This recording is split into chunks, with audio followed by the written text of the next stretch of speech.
Hello everyone. In this video I am testing out a new watercolor journal.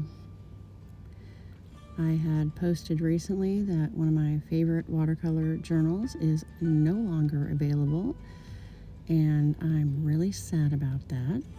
So I had went to repurchase it the other day and came across that sad fact. So I immediately got on the hunt for a replacement. So far I'm on the fence about this one.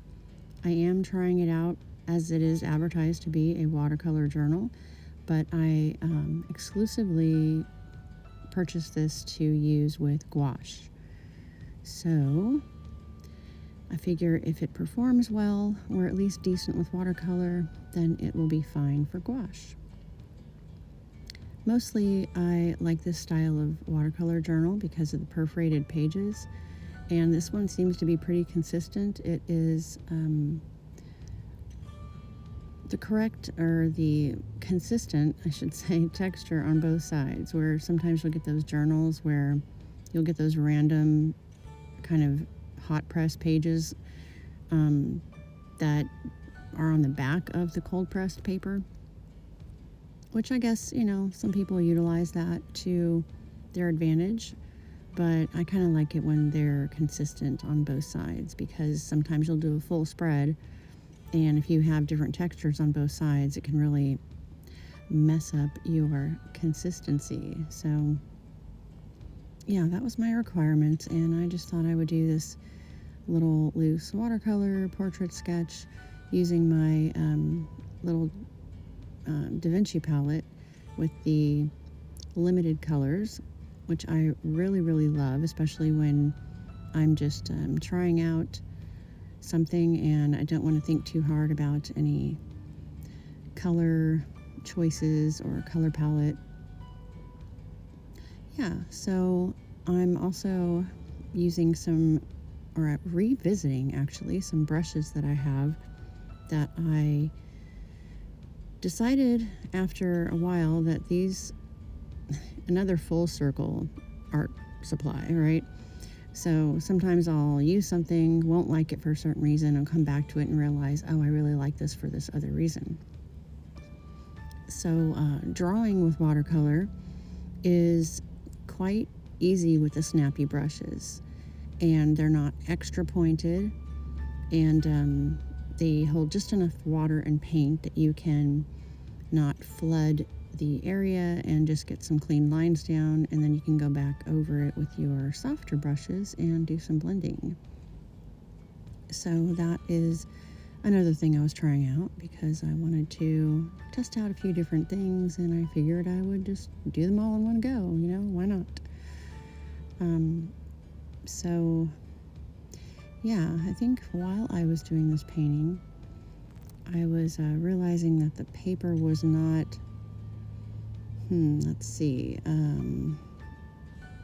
super blendable.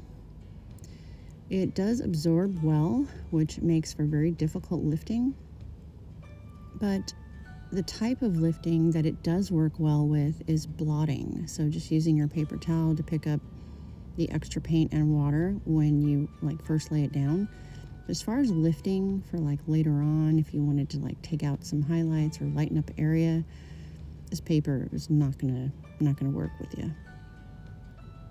It stains pretty heavily, and it does really allow for some nice loose illustrative qualities, which I do appreciate about it.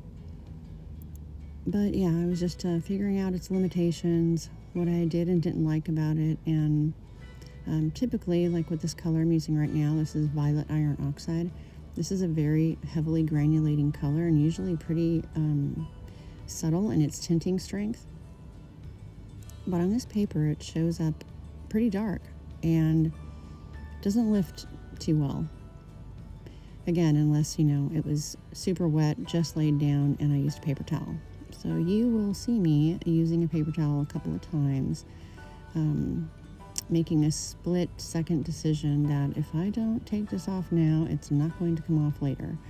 So I had done another little sample sketch in this painting last night and realized a few things about it. So when I did this one today, this is my second go, and figuring some of those things out the first time really helped with this time around. So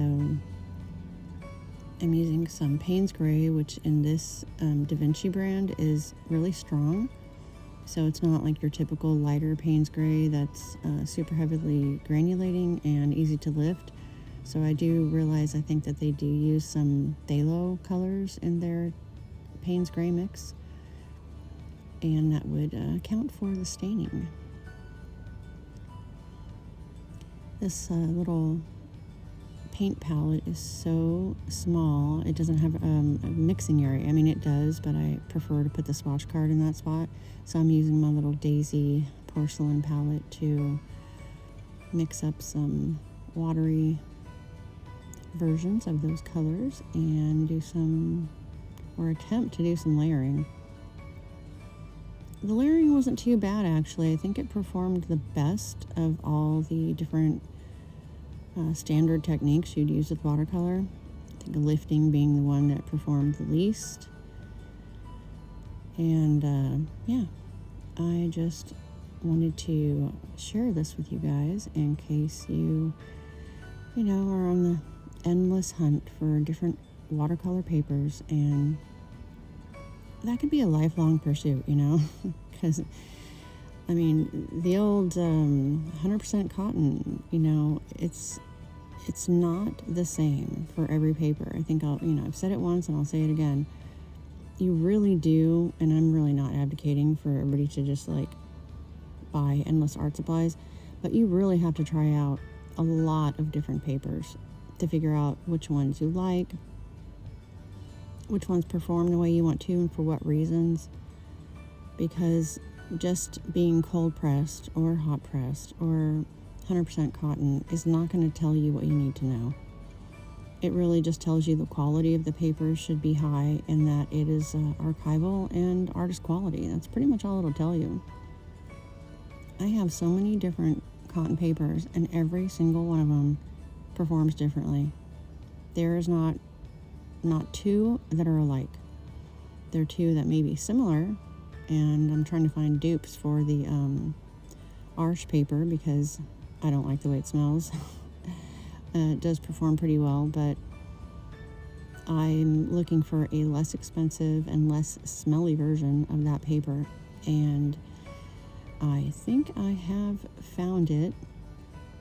I haven't done an extensive kind of like, testing and review on that paper. I have posted one post with my comments about the Layton paper, but I digress. So yeah, I think I will try a gouache painting next with this paper and figure out if I'm going to go ahead and keep it and use it as a replacement for my I think it was called, the brand that I used to use for this type of watercolor journal was called Honey Melios or Melios.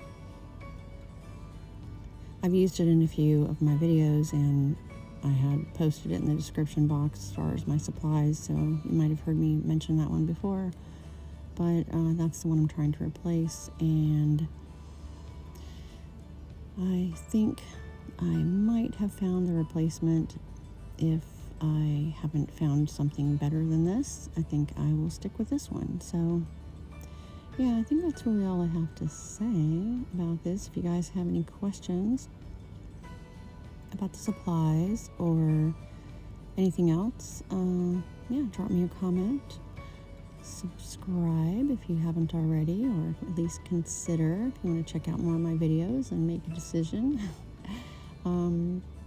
I post regularly, at least I'm trying to, and I will see you guys in the next one.